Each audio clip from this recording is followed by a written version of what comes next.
Ya. Dah apa? Ya ke? Oh, staff kami ke apa?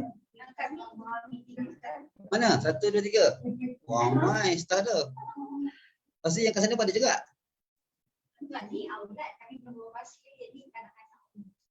Oh, okey. Waalaikumsalam. Dah. Oh, go eh.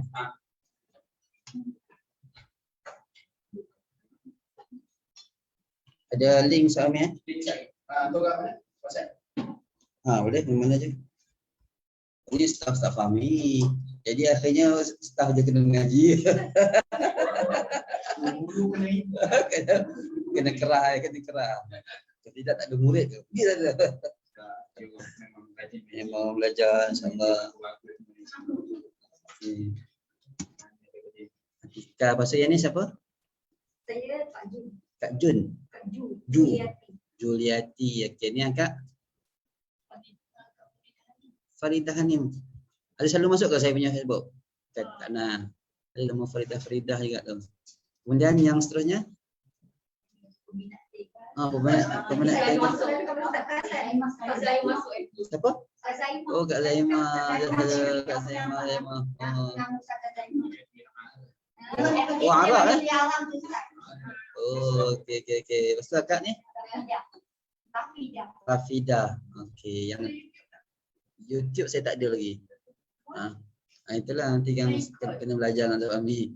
Kak Ujang kali? Rubiah eh. Okey. Macam mana Sami dah boleh mula ke? Boleh. Bismillahirrahmanirrahim. Wa hayyakum bi tahiyyatil Islam, tahiyatan thayyibah mubarakah min indillah tabaraka wa taala. Assalamualaikum warahmatullahi wabarakatuh.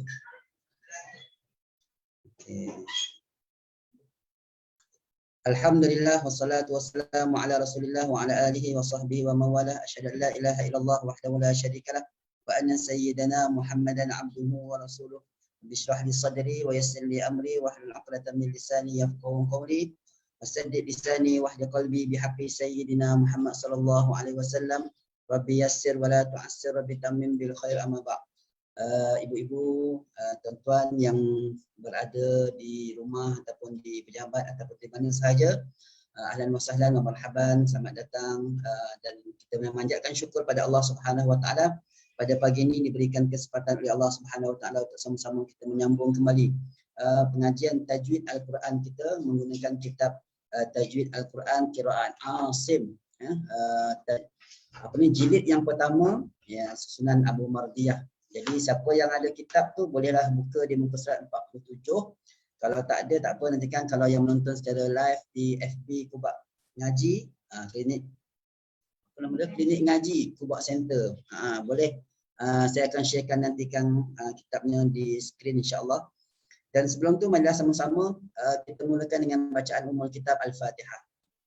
A'udzu billahi minasyaitonir rajim. Bismillahirrahmanirrahim. Alhamdulillahi rabbil alamin. Arrahmanir rahim. Maliki yaumiddin. Iyyaka na'budu wa iyyaka nasta'in. Ihdinas siratal mustaqim. Siratal ladzina an'amta 'alaihim ghairil maghdubi 'alaihim waladdallin. Bismillahirrahmanirrahim. Alhamdulillahirabbil alamin wassalatu wassalamu ala asyrafil anbiya'i wal mursalin wa ala alihi wa sahbihi ajma'in. Allahumma iftah 'alaina hikmataka wanshur 'alaina min khazaini rahmatika ya arhamar rahimin. Rabbana shrah lana sudurana wa yassir lana umurana wahlul 'uqdatam min alsinatina yafqahu aqwalana. Allahumma faqihna fid din wa 'allimna at-ta'wil wa ihdina as-siratal mustaqim. Allahumma zidna 'ilma warzuqna fahma. Allahumma nawwirna bi nuri 'ilmik wa ab'idna an-nisyan bi rahmatika ya arhamar rahimin walhamdulillahi rabbil alamin. InsyaAllah pada pagi ini kita akan sambung kembali pengajian Al-Quran kita. Pada hari ini saya menyampaikan pengajian secara live langsung dari pusat pengajian klinik ngaji Kubak Center. Tapi yang ini klinik Aulad. Klinik ngaji juga. Di klinik ngaji. Okey, bertempat di klinik ngaji Ubat Aulad. Ubat Aulad. Okey, nama dia susah nak ingat. Okey, alhamdulillah. Jadi kepada yang menonton secara live di Facebook Klinik Ngaji Kubat Center tu, insya-Allah untuk makluman semua, alhamdulillah kita dah mula pengajian secara fizikal. Kepada yang berdekatan dengan sekitar Kajang Bangi ni yang nak datang, bolehlah menghubungi Yang Bahagia Ustaz Muhammad Fahmi ataupun tulis dari ruang komen tu, nak datang ke macam mana, boleh dapatkan maklumat lanjut daripada admin. Boleh tinggalkan nombor telefon di ruang komen tu untuk mereka hubungi dan sebagainya, insya-Allah. Baik, untuk makluman ataupun pengenalan pertama, sebab kita dah mula secara fizikal, saya Muhammad Rizal. Muhammad Rizal namanya, tapi orang panggil Ustaz Jeff. Kerana Jeff tu nama asal saya. Beranak sampai umur 20 tahun nama Jeff. Jadi sebab tu panggil Ustaz Jeff. Bukan saja-sajalah. Kemudian pendidikan terakhir di Mahad Qiraat Al-Azhar Mesir dalam jurusan Al-Quran dan Qiraat. Sebelum ni bertugas, sekarang masih lagi sebagai imam, tapi di Surau Al-Munawwarah Seksyen 13 Shah Alam, Stadium Shah Alam. Sebelum tu lagi di Masjid Kolej Islam Raya PJ. Sebelum tu lagi di Masjid Al-Ikhlas Seksyen 13 bersama dengan Ustaz Fahmi. Ustaz Fahmi dulu pembantu saya pengurus, dia penolong imam. Okey, insya-Allah kita tidak bercadang nak bermukadimah panjang. Terus pada tajuk kita pada pagi ni iaitu Al-Quran diturunkan atas 7 huruf. Siapa pernah dengar Al-Quran diturunkan atas 7 huruf? Adakah kita terbayang hari ni alif, ba, ta, sa tu kalau kira-kira huruf bukan 7 je. Huruf ada 29 huruf. Tapi kenapa dalam tajuk ni ataupun yang kita akan belajar ni dinyatakan bahawa Al-Quran diturunkan atas 7 huruf.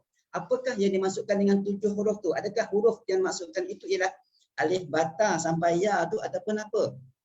Sebab kalau orang awam yang belum ataupun tajuk ni pertama kali dia dengar, dia akan rasa janggal sikitlah. Pelik sebab ada 7 huruf. Baik, kita tengok penerangan dia. Al-Quran diturunkan atas 7 huruf. Maka Rasulullah sallallahu alaihi wasallam pernah bersabda, "Inna hadzal Quran unzila ala sab'ati ahrufin faqra'u ma tayassara min." Sesungguhnya Al-Quran ini telah diturunkan. Sekejap saya nak share kat skrin buku pula share. Orang cari manalah kitab ustaz ni. Kalau yang tonton cara live di Facebook tu dia akan carilah mana tajuk ustaz ni. Bentar ya. Okey. Sesungguhnya kata Nabi, Al-Quran telah diturunkan atas 7 huruf. Maka baca olehmu mana yang mudah daripadanya. Jadi ada 7 jenis bacaan ataupun 7 huruf yang dimaksudkan ini. Maka kita orang-orang beriman boleh pilih di antara 7 tu mana yang kita nak baca. Yang mudah bagi kita. Okey, cuma apakah 7 cara tu kan kita akan tengok. Ni hadis sahih riwayat Bukhari. Dan sabda Rasulullah sallallahu alaihi wasallam, "Aqra'ani Jibril ala harifin faraja'tuhu falam azal astaziduhu wa yaziduni hatta intaha ila sab'ati ahruf." Jibril telah memperbacakan Al-Quran kepadaku atas 1 huruf, maka aku mengulanginya serta tidak berakhir dengannya.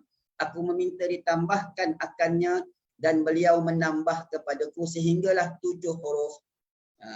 Jadi maknanya memang bacaan yang 7 cara ni adalah bacaan yang diajarkan oleh Jibril alaihissalam dan bukan bacaan yang direka-reka oleh Nabi ataupun bacaan yang direka-reka oleh para sahabat.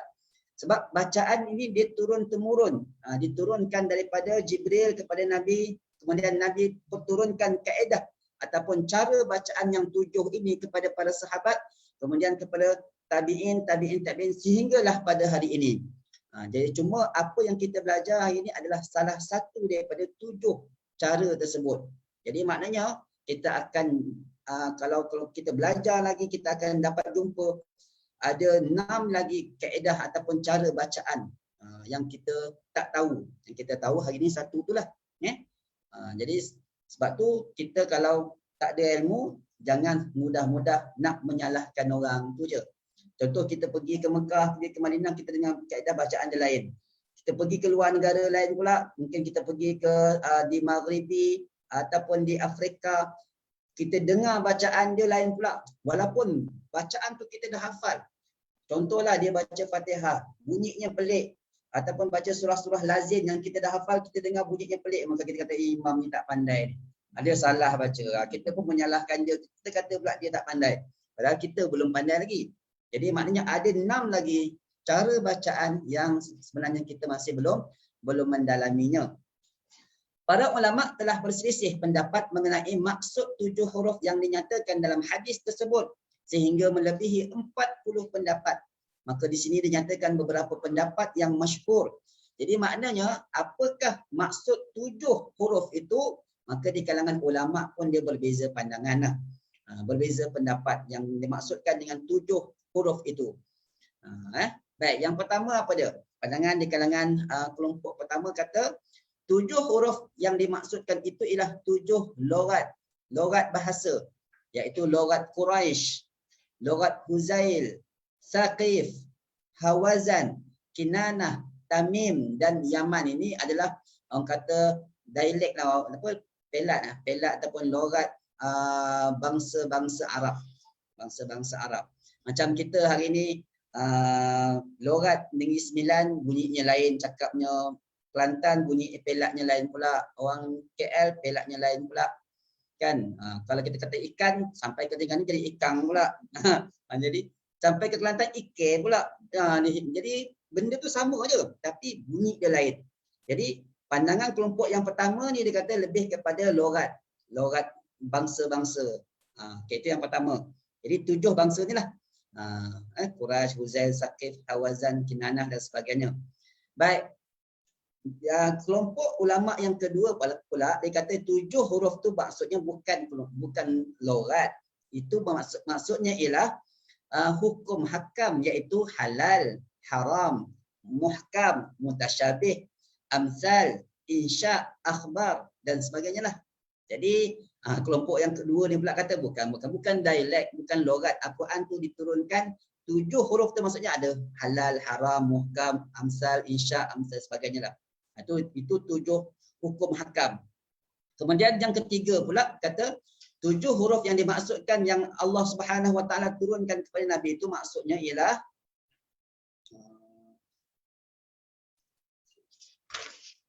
surat 48 nasikh, mansukh.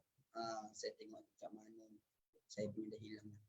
Okey, nasikh, mansukh, khas, am, mujmal, mubayyin dan mufassar.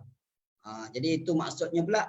Nasikh ni maknanya ada ayat-ayat yang menasahkan, yang turunnya ayat tu dia menghazaf ataupun menghilangkan, menggugurkan hukum ayat yang lain. Mansukh ayat yang kena gugur. Khas ni ada ayat-ayat khas, ada ayat-ayat umum dan sebagainya lah. Itu maksud golongan ulama yang ketiga. Pandangan yang keempat, 7 huruf tu maksudnya ialah al-wa'du, janji Allah, al-wa'id, mutlaq, muqayyad, tafsir, i'rab, ta'wil dan sebagainya. Jadi pandangan yang mengatakan bahawa 7 huruf bermaksud bacaan 7 yang masyhur, bacaan-bacaan yang telah dihimpun oleh Imam Syatibi adalah satu kesalahan. Ada pandangan, sebab ini masih lagi kedengaran juga bila kata 7 ahruf, 7 qiraat dia kata. Pernah dengar tak 7 qiraat?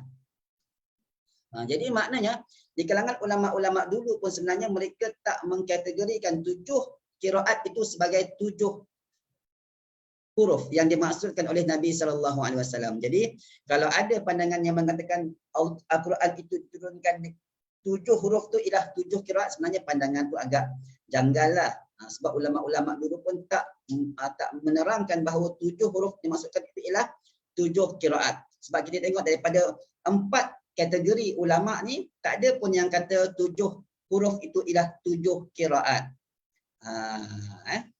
Kita teruskan. Menurut Imam Ibn al-Jazari, ini adalah salah seorang daripada ulama yang sangat faqih dalam ilmu Al-Quran, setelah memikirkan maksud hadis tersebut lebih kurang 30 tahun, maka beliau merumuskan bahawa maksud 7 huruf adalah seperti berikut. Okey, jadi Imam Ibn Jazari ni antara ulama yang sangat mendalami ilmu-ilmu Al-Quran, dan banyak kita belajar Al-Quran ataupun tajwid daripada dia punya syair-syairnya. Apa pendapat dia? Kata dia, yang dimaksudkan dengan 7 huruf tu yang pertama iaitu berubah pada baris sahaja, tidak pada huruf, makna dan bentuk tulisan. Contoh, kalimah yahsabu. Yahsabu tu berubah baris daripada yahsa kepada yahsi. Sin tu dia baris tukar. Itu yang pertama. Jadi memang ada pun qiraat yang macam tu. Tapi kita bukan maksudkan 7 huruf tu qiraat, tetapi memang ada kaedah bacaan yang menukar baris dan tidak menukar huruf. Okey, itu yang pertama. Contoh bacaan siapa yang baca dengan baris bawah? Imam Nafi', Imam Ibnu Katsir, Abu Amru, Al-Kisai, Imam Ya'qub dan Imam Khalaful Ashir. Jadi kita kata imam-imam ni, adakah mereka ni mereka-reka bacaan? Dia ada imam-imam ni ada 10 imam. Imam-imam qiraat orang panggil. Imam-imam qiraat ada 10.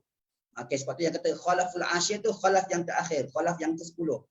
Jadi ada 10 imam. Kalau kita tengok kat sini yang membaca dengan yahsibu 1 2 3 4 5 6. 6 orang yang membaca dengan yahsibu. Baki yang 4 orang lagi tu baca dengan yahsabu.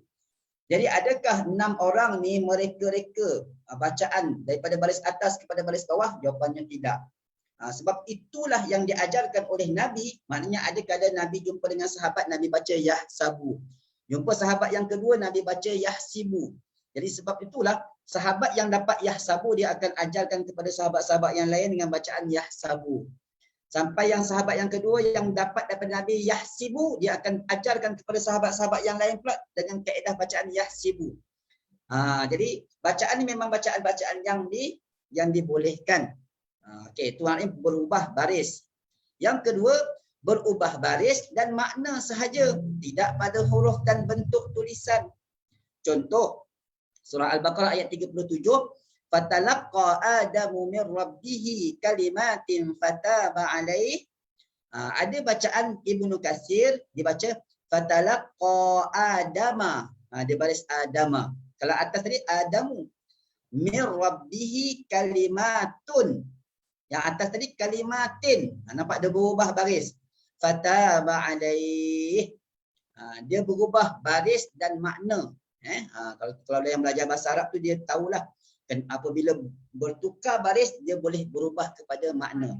Sebab tu kalau kita dengan sengaja menukar baris, boleh menukar makna dan boleh membatalkan solat kita. Kalau contoh Fatihah kan, kita tukar-tukar saja, kita tukar-tukar. Kita kata tukar baris je, bukan tukar huruf. Tapi tukar baris tu boleh berubah makna. Jadi pada ayat ini dia tukar baris dan berubah makna, tetapi masih lagi boleh. Bacaan tu masih lagi dibenarkan. Siapa? Ibnu Katsir seorang-seorang dia je yang baca macam yang kaedah dia itulah Adama dan kalimatun. Yang lain Adamu kalimatin. Kalau kita belajar bahasa Arab, kalau tanya Ustaz Fahmi lah, jangan tanya saya lah, tanya Ustaz Fahmi, memang akan berubah maknanya. Okey. Yang ketiga, dia kata ada 7 kan. Yang ketiga berubah pada huruf dan makna sahaja. Tadi berubah baris, ini tukar huruf langsung. Tapi baris tetap sama. Contoh surah Yunus, kalimah tablu, ayat yang ke-30 tu dia baca dengan tatlu, titiknya lain.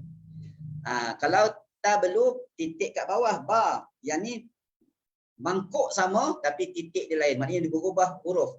Baca tatlu. Bagi siapa? Imam Hamzah, Kisai dan Imam Khalaful Ashir.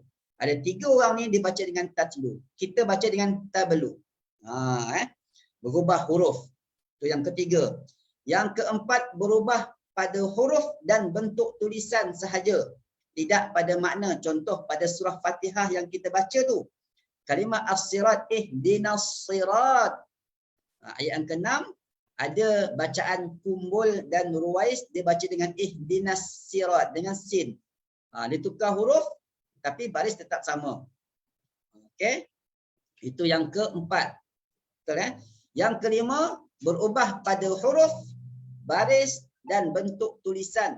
tidak pada makna. Jadi nanti kokoklah kita pergi ke mana, ada negara-negara yang mengamalkan kaedah bacaan kumbul ataupun ruwais ni. Kita dengar dia baca ihdinas sirat kumbul ruwais. Dia baca dengan ihdinas siratal mustaqim dengan sin.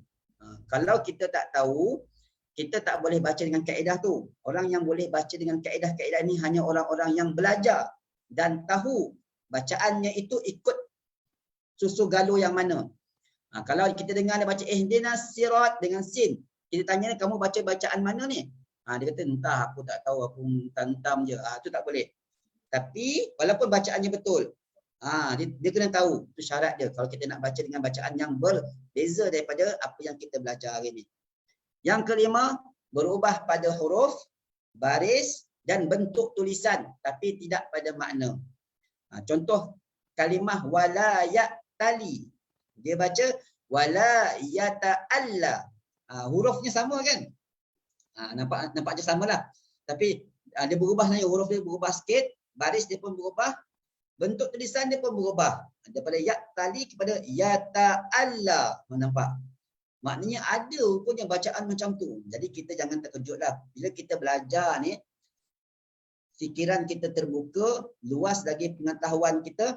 Mana tahu suatu ketika kita pergi ke luar negara, kita dengar, kita semak bacaan qori tu, ataupun kita kan biasa jemput qori-qori daripada luar negara dalam majlis-majlis taranum ke, maka mungkin ada negara yang mengamalkan kaedah bacaan Imam Abu Ja'far, kita semak bacaan dia sampailah pada kalimah tu dia baca wala yata'alla.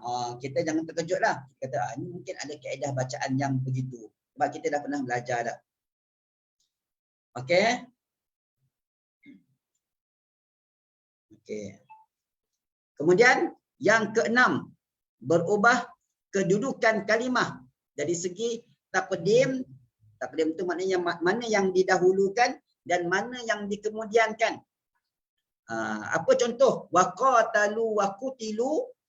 Tapi ada qiraat lain baca waqutilu waqatalu. Dia terbalik. Mana yang disilangkan begitu. Kita baca waqatalu dulu. Tapi bagi Imam Hamzah, Imam Kisai dan Khalaful Ashir, dibaca waqutilu dulu. Kemudian waqatalu. Nampak? Boleh tak kaedah ni? Jawapannya boleh. Okey. Itu yang keberapa dah? Keenam ya. Yang ketujuh, yang terakhir, yang kata 7 huruf tu ialah berlaku penambahan dan pengurangan huruf. Contoh kalimah wa wassa, dia tambah alif, wa awsa bagi Imam Nafi' dan Ibnu Amir dan juga Imam Abu Ja'far. Jadi itulah dia.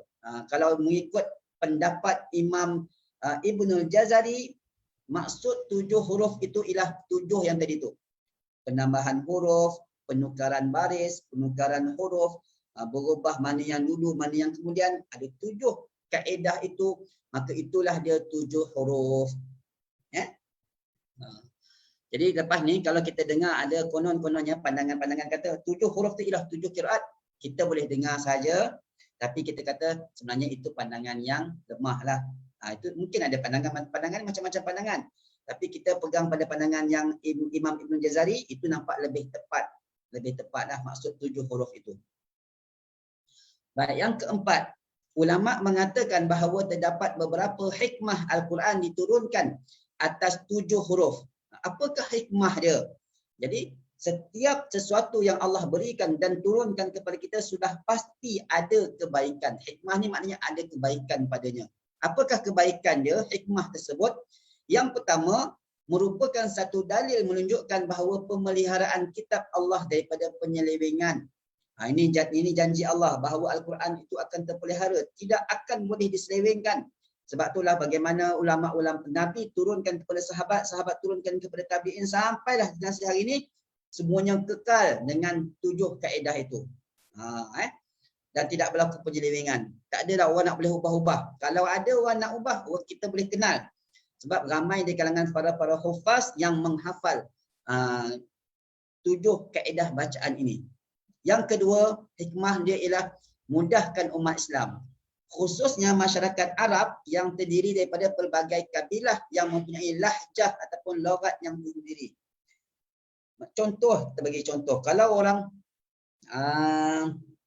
orang apa ni, orang India ke ataupun mungkin di luar negara tu, dia nak sebut sesuatu kalimah tu susah. Contoh hayya 'alas solah, kita senang solah, kita boleh baca macam tu. Lidah Melayu ni orang kata cantik lah sebenarnya, dia boleh buat macam-macam logat dia boleh buat. Tapi ada setengah bangsa, contoh ibu-ibu boleh cek sendiri ini biasanya kat bangsa mana ni. Hayya 'alas solah, baca solah.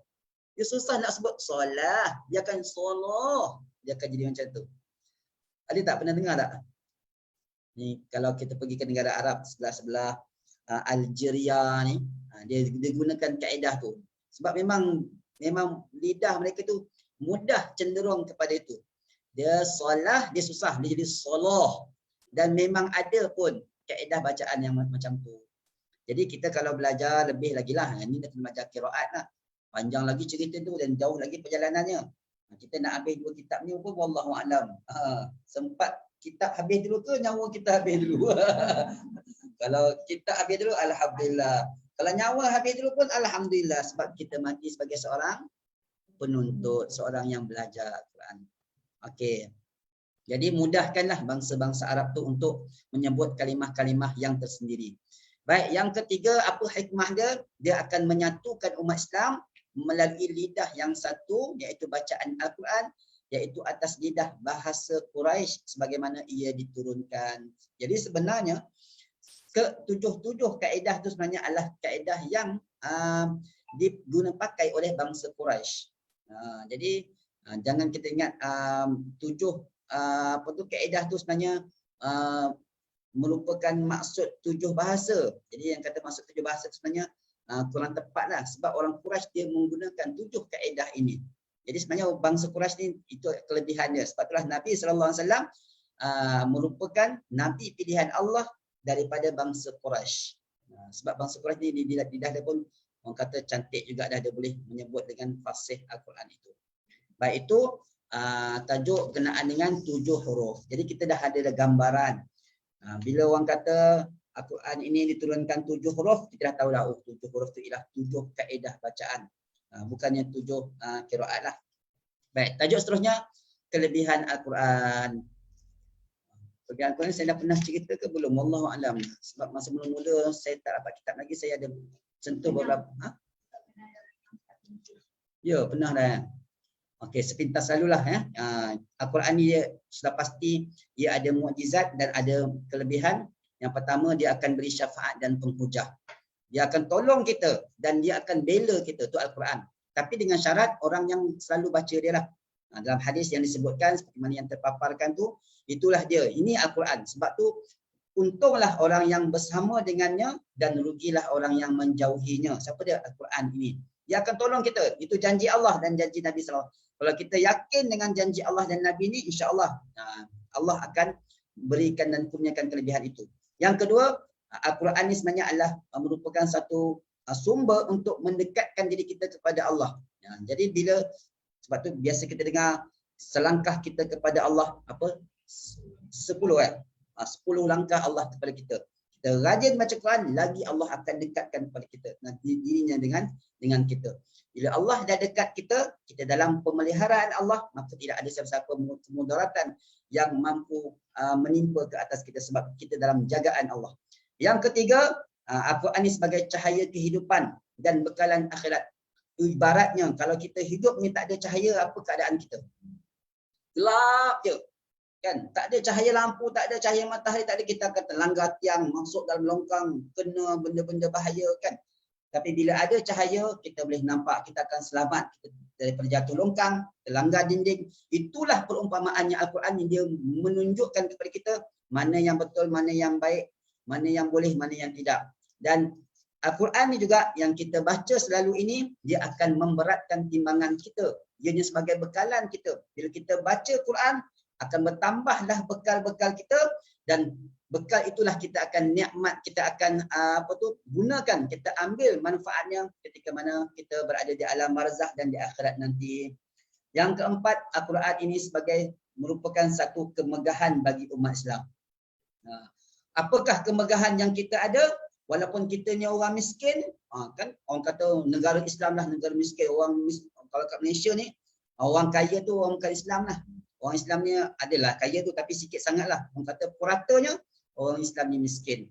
Tetapi kita ada kemegahan. Kita kaya dengan apa? Kita kaya dengan petunjuk Allah, iaitu Al-Quran ini. Jadi orang Islam, dia ada ketinggian dan kemegahan, itulah dia Al-Quran.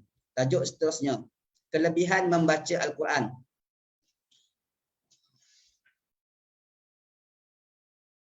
Okey, kelebihan membaca Al-Quran pun saya dah pernah kot ya. Sepintas lalu je, cepat-cepat. Supaya kita ni bila dengar kelebihan-kelebihan ni, sebenarnya dia akan merangsang kita. Kita bila tak tahu apa lebihnya kalau kita belajar ni, apa lebihnya kalau kita buat sesuatu amalan ni, kita tak tahu kelebihan tu, kita kurang semangat ataupun terangsang nak memperbanyakkan amalan itu. Begitu sahabat, bila Nabi kata kamu buat ni kamu akan dapat sekian, kamu buat ni kamu akan dapat sekian.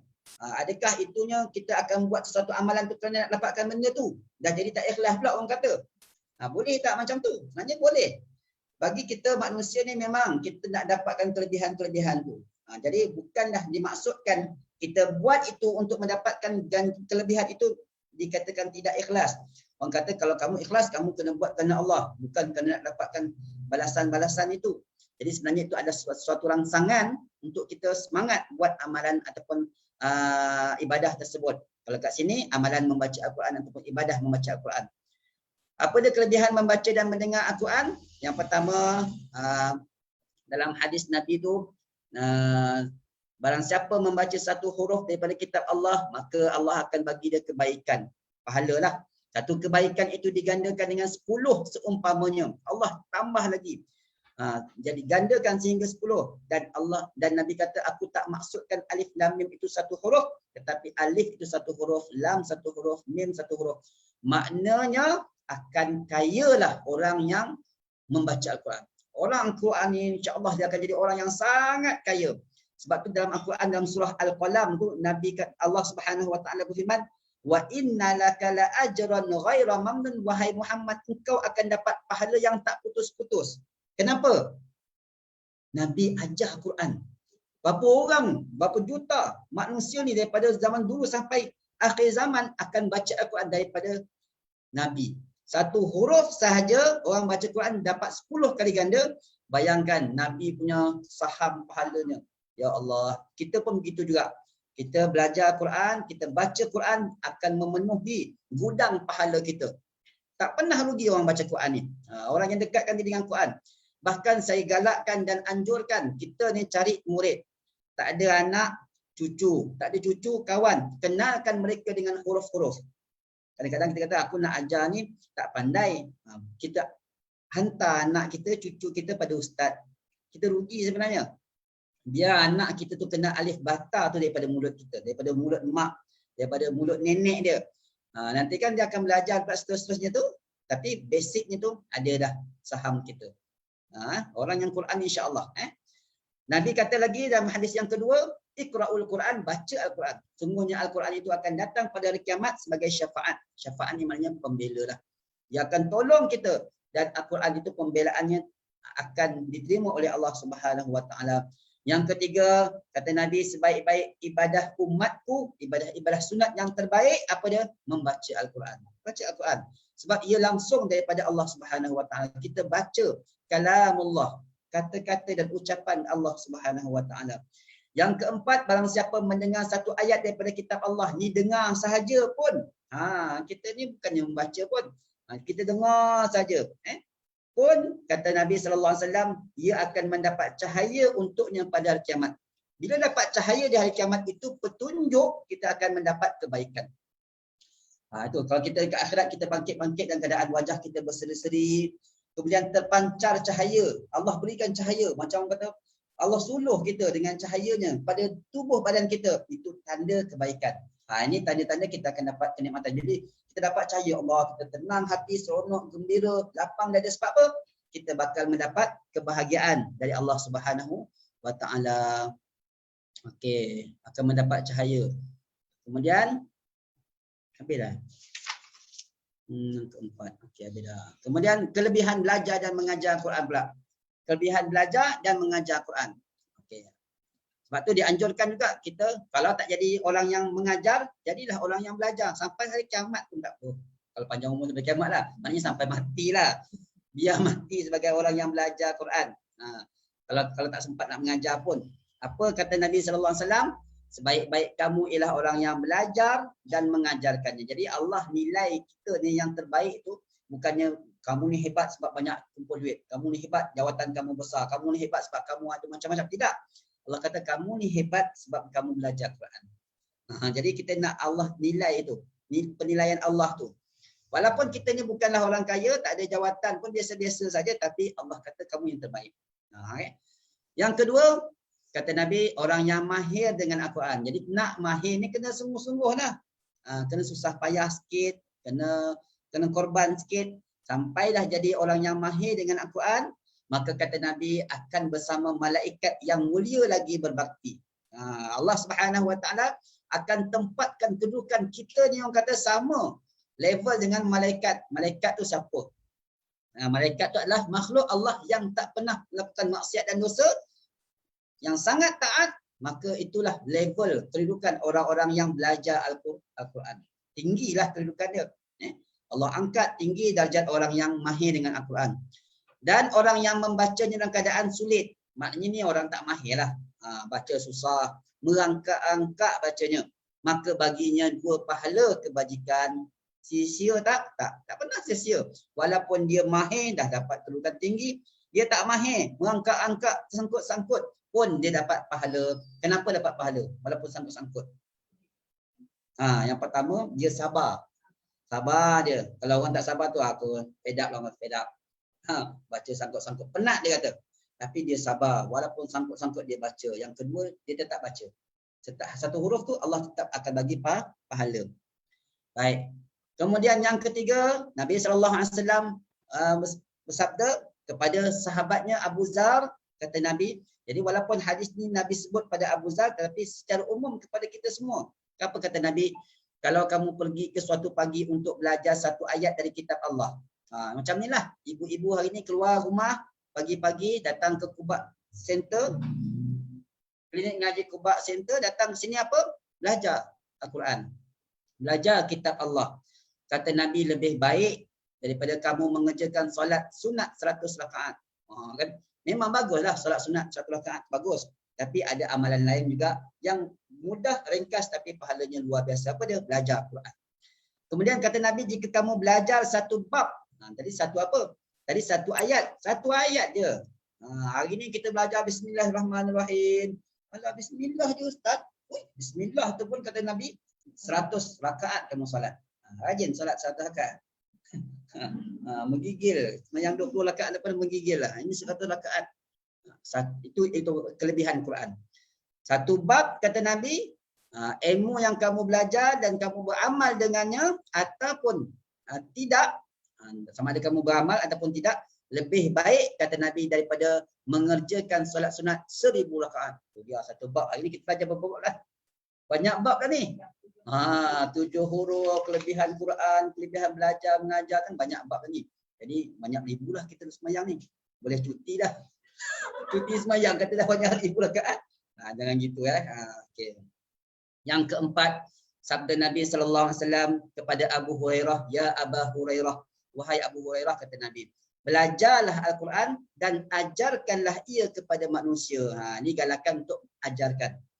Nak ajar tu kena belajar dulu, kemudian dah tahu, kemudian baru ajarkan kepada manusia. Berkekalan atas yang demikian itu sehingga datang kepada kematian.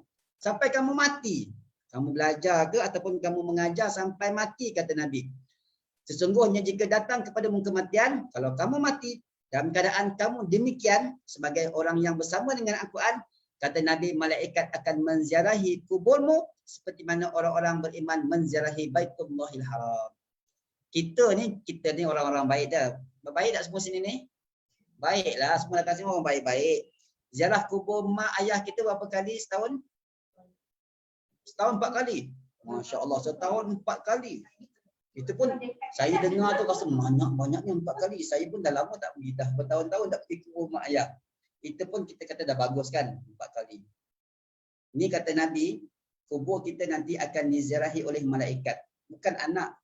Kita kata begitu pesan pada anak Alan, kau tak datang kubur mak pun tak apa. Dia bilang gitu. Cik sombong pula kan. Sebab malaikat datang kubur aku. Kalau aku mati dalam Quran, bersama dengan Quran lah. Tapi kalau mati dengan main game ke, mati dengan huru hara apa semua dengan dosa tu, haramlah malaikat nak datang. Ini orang yang mati sebagai orang yang kata penuntut Al-Quran ataupun orang yang mengajar Quran. Mengajar sampai mati. Tu dia. Malaikat datang ni apa? Dia datang jenguk-jenguk ke hai gitu tak. Malaikat ini datang mendoakan keampunan dan mendoakan kebaikan kepada kita. Ya Allah, kita ni kalaulah ada tok syekh mana ke, habib ke, tuan guru ke datang rumah kita, dia doakan, ya Allah ampunkanlah dosa tuan rumah ini. Kita dengar tu kita rasa apa? Ya Allah, yang doakan kita ni orang soleh, tuan guru, habib, syekh apa semua. Kita rasa tenang sangat, rasa lapang, rasa gembira, rasa syukur. Bayangkan kalau yang doakan kita tu malaikat. Tak seronok ke ya Allah? Malaikat yang doakan keampunan, ya Allah, Allah maghfir lahu. Dia doa di sisi kubur kita. Setiap saat malaikat datang. Dia datang tak pergi dah. Datang duduk terus doakan kita. Datang lagi setiap saat datang. Macam mana Baitullah tu takkan pernah lenggang daripada manusia. Pernah tak kita tengok Kaabah tu kosong? Tak pernah. Mungkin musim Covid ni lah. Ataupun ada lah juga kan. Pekerja-pekerja tu tetap ada jaga bersama. Jadi maknanya begitulah kubur kita tak pernah kosong daripada malaikat yang mendoakan kebaikan. Itu kelebihan orang yang mati sebagai penuntut Al-Quran. InsyaAllah. Mudah-mudahan mudah-mudahan. Sebab itulah kata nak istiqamah tu, kita dengar mula-mula semangat lah. Lepas tu kan masuk bulan kedua dah tak semangat dah. Dah cuti dah.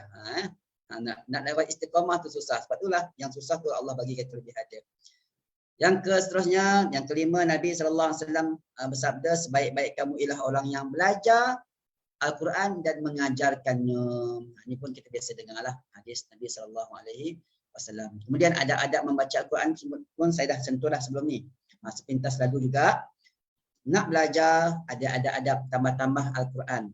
Tambah-tambah Al-Quran, maka adab yang pertama kena ikhlas lah. Kita belajar ni bukan nak buat benda-benda tak baik. Ada orang datang tu ke kelas tu dia nak buat siasatan, dia nak cek ustaz ni ada ngajar-ngajar ajaran sesat ke, ustaz ni ada dia menyebelahi parti-parti mana ke. Ada ni orang kata apa SB. Ada. Tentang ada ke SB lah dia. SB ni macam-macam kan. Jadi kita niat kita bukan nak orang kata nak buat penyelidikan ke nak buat apa, kita datang memang semata-mata kerana Allah, ikhlas kerana Allah nak belajar. Yang kedua, masa belajar tu kena hadirkan hati dan akal. Ada orang datang fizikal je. Tubuhnya ada tapi hatinya tak ada. Masa dia duduk depan ustaz tu matanya terbuka, tak kelip-kelip. Rupanya tengah tadi aku masak ikan, lepas aku nak makan ikan. Tu hati je tak ada. Dia fizikal, tubuh dia datang tapi hatinya ke lain dah. Ataupun akalnya tak ada. Matanya tutup, akalnya pun tutup juga. Tidur. Dan sebagainya lah. Ini bukan kata kat sini lah, ini kata yang kat Amerika sana lah. Jadi maknanya dia kena hadir hati dia, hadir akal dia. Bukan hadir fizikal tubuh dia ada. Akal dia pun kena datang juga. Kena sedar lah. Ni orang kata ngaji tak sedar diri.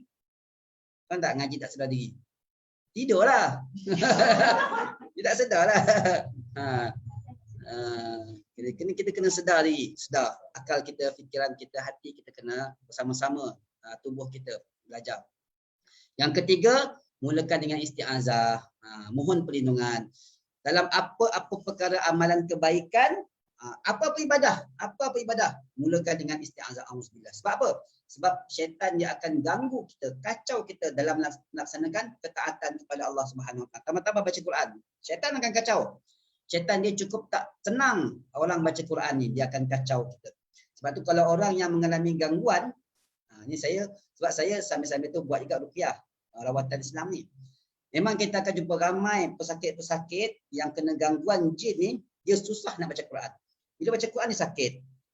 Bila nak baca Quran dia akan jadi malas, dia akan jadi ngantuk, dia akan jadi penat, dia macam-macam. Itu semua gangguan syaitan supaya kita ni jangan baca Quran. Saya kata, kamu dah ada masalah gangguan syaitan, kamu kena baca, kamu kena lawan. Mohon perlindungan pada Allah, isti'azah banyak-banyak. Sebab syaitan akan kacau kita. Kita pun orang yang tak kena gangguan jin pun sebenarnya syaitan tu tak akan kacau. Sebab dia takkan biarkan orang Islam ni buat ketaatan dan amal soleh. Jadi sebab tu mohon perlindungan, isti'azah. Auzubillahi minasyaitan. Bahkan dalam Al-Quran sebut, apabila kamu hendak membaca Al-Quran, hendaklah kamu meminta perlindungan kepada Allah daripada syaitan yang direjam. Surah An-Nahl ayat 98. Yang keempat, kita nak belajar Quran ni, ada adab dia ataupun ada adab membaca Al-Quran, ada adab membaca Al-Quran, iaitu kena membaca basmalah. Jadi kita mulakan dengan isti'azah dan juga basmalah. Ini ketika nak memulakan. Nabi sebut, kullu amrin zibalin la yubda'u fihi bismillahirrahmanirrahim fahuwa aqta'. Setiap perkara kebaikan, iaitu kebajikan yang tidak dimulakan dengan bismillahirrahmanirrahim, maka amalan itu akan terputus daripada keberkatan. Saya pesan kepada pesakit-pesakit saya ni ramailah yang mengalami gangguan ni, saya kata setiap amalan kita mulakan dengan bismillah. Dalam banyak hadis Nabi SAW, Nabi kata apabila satu amalan itu tidak dimulakan dengan bismillah, syaitan akan bersama-sama. Ingat tak? Nabi kata mula nak makan kena baca bismillah. Tangan kanan. Siapa yang tak baca bismillah, tak makan dengan tangan kanan, syaitan akan makan bersama dengan dia. Syaitan kenyang duduk dengan kita. Syaitan kata, ngam aku. Seronok aku duduk pada kamu ni sebab kamu ni makan tak baca bismillah. Aku dapat makan sama. Dah syaitan ada peluang duduk pada tubuh kita. Kemudian kita masuk tandas. Kita tak baca doa, tak sebut nama Allah, masuk pula kaki kanan sedangkan masuk kaki kiri sebenarnya. Maka Nabi kata syaitan akan masuk tandas bersama-sama dengan dia. Oh, syaitan dapat duduk dengan kita lagi, dapat tengok aurat kita lagi. Dapat main kita lagi. Dia akan bersama-sama dengan kita.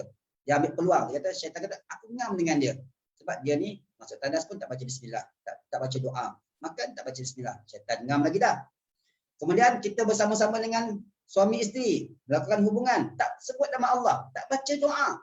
Nabi kata syaitan bersama dengan dia. Oh, syaitan lagi dapat peluang besar lagi. Dapat bersama-sama, bersetubuh pula. Masya-Allah. Kemudian dalam hal lain Nabi kata siapa yang masuk ke rumah tak sebut bismillah, tak sebut nama Allah, maka syaitan akan masuk dan syaitan kata kita ada tempat tidur malam ni.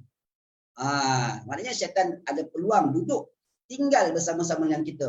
Apabila seseorang tu jauh daripada menyebut nama Allah, sebut bismillah. Sebut bismillah. Sebab tu orang yang jauh daripada sebutan nama Allah, bismillah sebagainya, maka dia mudah dihinggapi gangguan jin. Namanya jin tu jin pencinta. Dia kata ataupun jin pendamping. Jin tu kata aku ngam dengan dia sebab dia jauh daripada Allah. Pakai baju baca bismillah, buka baju baca bismillah, keluar bilik baca bismillah, nak bercermin kan ada doa-doanya baca bismillah. Semua tu adalah sesuatu untuk menghindarkan diri kita daripada gangguan syaitan. Jadi Nabi sebut baca Quran lagilah kena mulakan dengan bismillah. Okey. Yang kelima, membaca dalam keadaan berwuduk. Nak baca Quran ni bukan buku cerita. Kita kena jaga kehormatan dan kemuliaannya. Maka kena ada wuduk. Walaupun boleh membaca tanpa wuduk. Boleh tak baca tanpa wuduk? Baca ya, bukan sentuh. Sentuh lain, ni baca. Contoh kita hafal Qul a'udzu birabbin nas, kita hafal surah-surah, kita duduk saja kita nak baca. Baca. Maka disunatkan berwuduk. Walaupun boleh tak kalau kita tak ada wuduk kita baca? Boleh. Tapi lebih aula, lebih baik ambil wuduk. Kemudian yang keenam, membaca di tempat yang suci lagi bersih. Tidak boleh membaca di tempat yang bersih tapi tak suci dan tempat yang tidak layak dengan kesucian Al-Quran. Contoh dia pergi ke pasar sambil-sambil dia beli ikan tu sambil dia baca Quran. Pasar ni sebenarnya tempat yang tak aman. Orang bising-bising, tempat kotor, mana dia basah bersih, kotor. Walaupun sebenarnya tempat tu bukanlah najis tapi tempat tak sesuai, maka kena jauhkan juga. Ataupun kita pergi ke kelab-kelab malam ke, orang tengah nyanyi-nyanyi kita pun baca Quran. Nak lawan pun nak lawan. Tak, dia tidak menjaga kehormatan. Walaupun bukanlah kelab malam tu ataupun disko tu ada najis ke tidak, tapi tempat tu tak sesuai. Jadi nak baca Quran ni kena tengok tempat lah. Jangan pula baca dalam tandas, dalam bilik air dan sebagainya. Contoh dalam rumah kisaran, di mana tempat-tempat yang sibuk, orang kerja, tengah sibuk-sibuk, pasar tengah sibuk ikan, 1 kilo RM5, 1 kilo RM5, mari kita kan, auzubillah minasyaitan. Time tu lah dia rajin baca Quran. Tak payah, tak boleh. Tempat-tempat yang bising-bising, geruk pikuk tu, dia tidak menjaga kemuliaan. Yang ketujuh, membersihkan mulut ataupun bersugi. Ini pun disunatkan. Adab-adab nak baca Al-Quran. Bersihkan mulut dulu. Kalau kami masa menghafal Quran dulu, bila susah nak menghafal, guru kami kita pergi masuk air, gosok gigi. Padahal dah gosok lah, tapi suruh gosok gigi lagi. Memang bersihkan mulut tu sebab di mulut kita je lah akan keluarnya bacaan-bacaan Al-Quran tu. Maka kita kena jaga kemuliaan tempat keluar tu dengan kita bersugi.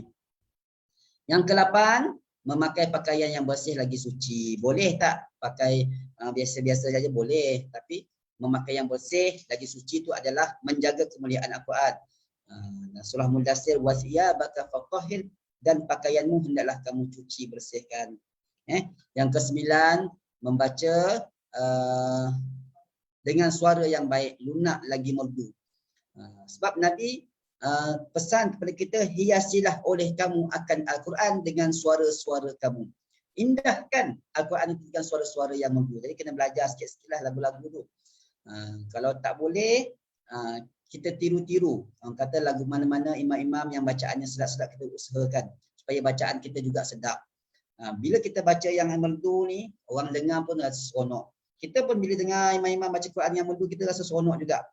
Rasa terangsang ataupun gembira, semangat di dengar Quran. Yang ke-10, membaca Al-Quran dengan khusyuk ataupun tawaduk, rendah diri. Kerana takut kepada Allah serta memahami ataupun memerhatikan makna yang dibaca.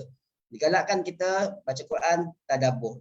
Jangan saja baca. Bahkan ada di kalangan ulama yang kata termasuk orang-orang yang lalai ialah orang yang baca tapi tak tadabbur. Sebab tu saya dalam kuliah saya 3T. T tahsin, maknanya perbaiki bacaan. Yang kedua tajwid, yang ketiga tadabbur. Kita ambil satu hari 3 ayat je cukup, kemudian kita tadabbur. Yang ke-11, nak baca Quran ni sunat ataupun lebih baik menghadap kiblat. Kemudian yang ke-12, bacaan tidak boleh diselangi dengan percakapan. Dah baca-baca tiba-tiba jumpa kawan sembang, kemudian terus sambung. Tak boleh. Kalau kita nak sambung balik bacaan kita, ulang balik dengan Bismillahirrahmanirrahim. Baca Bismillah balik.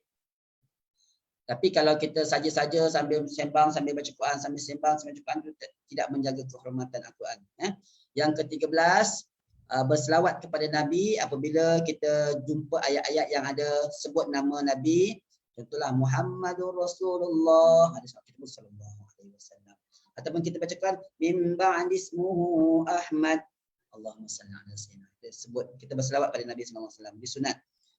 Yang ke-14, memohon kebajikan jika bertemu dengan ayat rahmat. Kita baca Quran, baca terjemahan, ini ayat-ayat tentang balasan syurga, balasan nikmat, balasan rahmat. Kita mohon, ya Allah, mudah-mudahan kau kurniakanlah kami. Tu respon orang beriman bila baca Quran, dia minta pada Allah semoga dia dapat rahmat tersebut.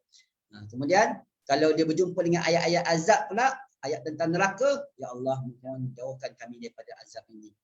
Yang ke-15, kalau kita tengah baca Quran dengan azan, dahulukan menyahut seruan azan. Berhenti baca Quran. Jangan orang azan kita pun lawan balik. Kita pun baca Quran kuat balik. Waktu Allah hayya 'ala solah, kita berlawan siapa yang kuat. Jangan. Azan kita berhenti. Sahut seruan azan. 16, mengucapkan alaisallahu bi ahkamil hakimin, ni pada ayat surah At-Tin tu, hujungnya tu sebagai respon terhadap bacaan tersebut. Alaysa zalika biqadirin ala ayyuhiyal mauta, pada surah Qiyamah. Dan juga fa bi ayyi haditsin ba'dahu yu'minun, kita sebut amanna billah. Ini respon-respon lah dan sebagainya. Kemudian yang ke-17, mengakhiri dengan lafaz sadaqallahul azim. Ada setengah orang kata ini bid'ah. Kita tak bermaksud ini adalah ayat Quran. Kita orang kata sadaqallah ni apa? Membenarkan. Kita kata apa yang Allah sebutkan ini Sadaqallah, benarlah apa yang Allah Subhanahu Wa Taala telah nyatakan benar. Jadi itu sekadar kata macam respon kita terhadap ayat-ayat Allah Subhanahu Wa Taala. Itu normal. Daripada kita habis je baca Quran pun kita aku dah habis Quran dah. Mana lebih baik dengan sadaqallahul azim? Daripada aku dah habis Quran kita sadaqallahul azim. Kan. Habis seterusnya ada adab belajar Quran pun kita dah cerita dah ni. Kita kalau next time kita akan baca sekitar lalu je lah. Okey, dah cukup 10.35. Saya minta maaf lebih masa 5 minit. Mudah-mudahan ada kebaikan dalam pertemuan kita. Hari ini kita belajar sampai ke muka surat berapa? Sampai ke muka surat 61. Okey, itu saja yang saya dapat kongsikan. Terima kasih sekali lagi atas perhatian. Saya minta ampun, minta maaf atas segala kelemahan dan kekurangan. Saya akhiri dengan wabillahi taufiq wal hidayah. Assalamualaikum warahmatullahi wabarakatuh. Subhanakallahumma wa bihamdika asyhadu an la ilaha illa anta astaghfiruka wa atubu ilaik. Bismillahirrahmanirrahim. Wal 'asri innal insana lafi khusrin illa allazina amanu wa 'amilus solihat wa tawassaw bil haqq wa tawassaw bis sabr. Assalamualaikum warahmatullahi wabarakatuh.